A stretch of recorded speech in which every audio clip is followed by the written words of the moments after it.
Donate card और voice of slum जुड़कर दिल्ली और नोएडा के स्लम्स में गरीबों को फ्री ऑक्सीजन सप्लाईज प्रोवाइड करने का प्रयास कर रहे हैं। डिस्क्रिप्शन में दिए हुए लिंक पर जाकर डोनेट कार्ड पे अभी डोनेट करें। इन गरीब परिवारों का सहारा बने। नमस्कार, स्वागत है आपका यूपी तक में। मैं हूं कुमार अभिषेक।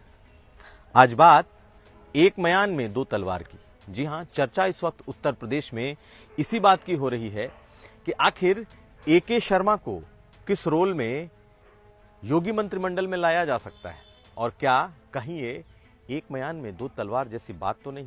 दरअसल जब से एके शर्मा, जो कि प्रधानमंत्री के करीबी नौकरशाह रहे, प्रधानमंत्री के साथ काम करते रहे, गुजरात काडर के आईएएस अधिकारी रहे हैं और पिछले कुछ महीने पहले जब उन्हें उत्तर प्रदेश में बीजेपी में शामिल कराया गया और एमएलसी बनाया गया, तभी से ये चर्चा चल पड़ी कि ये एक और पावर सेंटर उत्तर प्रदेश में हो सकते हैं। बाकायदा चर्चा तो यहां तक चली कि उन्हें डिप्टी सीएम तक के लिए लाया जा रहा है और उन्हें तुरंत ही बना दिया जाएगा।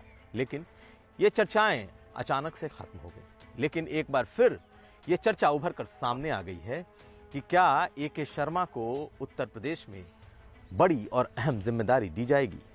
चर्चा डिप्टी सीएम की एक बार फिर से निकली हुई है। तो आखिर क्या बात है कि बार बार ये चर्चा निकल रही है और कहीं ये योगी सरकार के भीतर एक म्यान में दो तलवार वाली बात तो नहीं साबित हो रही। अगर हम मुख्यमंत्री योगी आदित्यनाथ और एके शर्मा दोनों के व्यक्तित्व को देखें, दोनों की बातें करें आपस में, तो शायद ये दोनों आपस में बिल्कुल सहज नहीं है और पहले दिन से ही ये सहज नहीं थे जिस दिन इनकी पैराशूट लैंडिंग उत्तर प्रदेश की सियासत में हुई।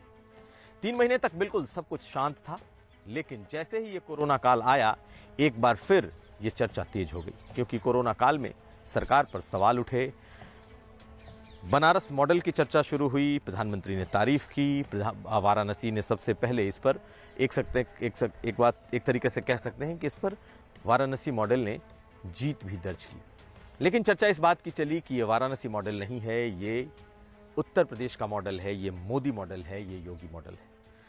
उस दौरान भी अगर हम देखें तो एके शर्मा वाराणसी में थे और लगातार कोविड के उस पूरे कमांड को मॉनिटर कर रहे थे और तमाम फीडबैक वो सीधे पीएमओ को दे रहे थे। यहां तक कि जब प्रधानमंत्री ने उनकी तारीफ की तो उन्होंने प्रधानमंत्री को बधाई भी दी, प्रधानमंत्री को धन्यवाद किया, लेकिन जितने भी ट्वीट थे उसमें कहीं भी मुख्यमंत्री योगी आदित्यनाथ को उन्होंने टैग नहीं किया था।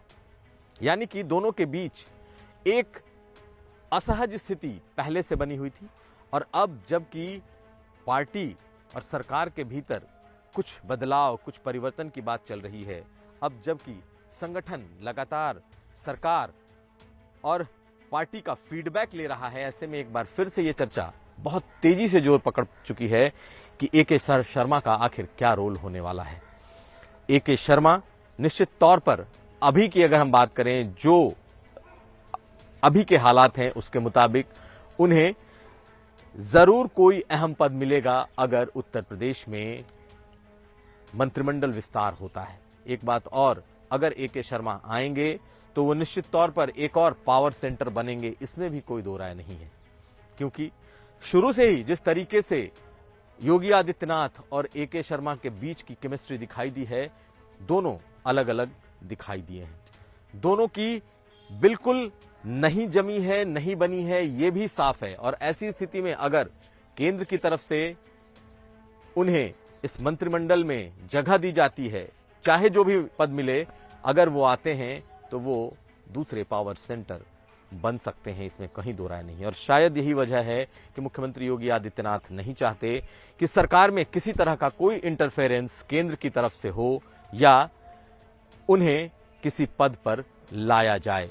अब तमाम रस्साकसी इसी पद को लेकर इस वक्त चल रही है, इसी बात को लेकर चल रही है कि एके शर्मा का आखिरकार इस सरकार में क्या रोल हो। लेकिन एक बात साफ है कि मुख्यमंत्री योगी आदित्यनाथ भी आसानी से हार नहीं मानने वाले हैं और उनकी कोशिश ये जरूर रहेगी कि सरकार वो चला रहे हैं तो चले भी उनकी ही।